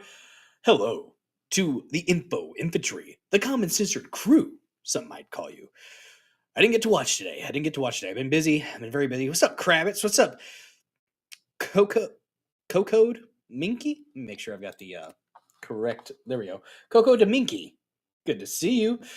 Guys, welcome to the Dozer Den. If you are new here, I stream Mondays, Tuesdays, Thursdays, and Saturdays at 9:30 p.m. Central. Currently, the Dozer Den away from home. I'm here at the Hyatt in St. Louis for a conference. Work stuff. It happens. It's actually a really good conference. I've been enjoying myself. Started streaming the same time to... Well, shit. I didn't see you guys. Or if I did, I was still at dinner. Damn. Well, my bad. I freaking forgot. I didn't get to share you out, dude. My bad. I'll try to share it out here in a little bit, and at least get it some more views on X. So sorry about that. Damn. I'm discombobulated. But... No, Bill, we started streaming at the same time as each other. I got to compliment Bill Dozer. He updated the stylistic effects, the aesthetics over on Rumble Studio over there. Looks really good with the black and green. Looks really good, Rumble. Nice job on that. Shout out to Bill Dozer, too. Thanks for tuning in over there, guys, and for joining us today. I'm Lord Sterling, and this has been episode 351 of Common Censored. Nick Sortor's dad and sister, Gunther Eagleman and Sean Farash, all swatted today in an ongoing domestic terror campaign. Snow White, fucked when it debuts in a couple days on the 15th. Ukraine-Russia ceasefire imminent. Hopefully that goes down. Thanks for tuning in today, guys. Make sure to join us Monday through Friday, 6:45 p.m.-ish Eastern Time as we cover all the crazy clan world clusterfuck chaos that is 2025. Use hashtag Common Censored and hashtag Info Infantry where applicable. When you share the show, you can find us on X at Lord Sterling _. We're also on Truth, Getter, Gab, and Minds. Thank you to our new followers over on Rumble. Appreciate you guys. Links to all the sources we covered today will be posted momentarily in the video description on Rumble and in the replies under the X broadcast window. We will catch you guys tomorrow. And until then, you know exactly what to do. Think for yourself. Question authority. Think for yourself. Question authority. Think for yourself. Question authority. Think for yourself. And smash that like button, guys. Catch you on the flip side. Take it, sleaze.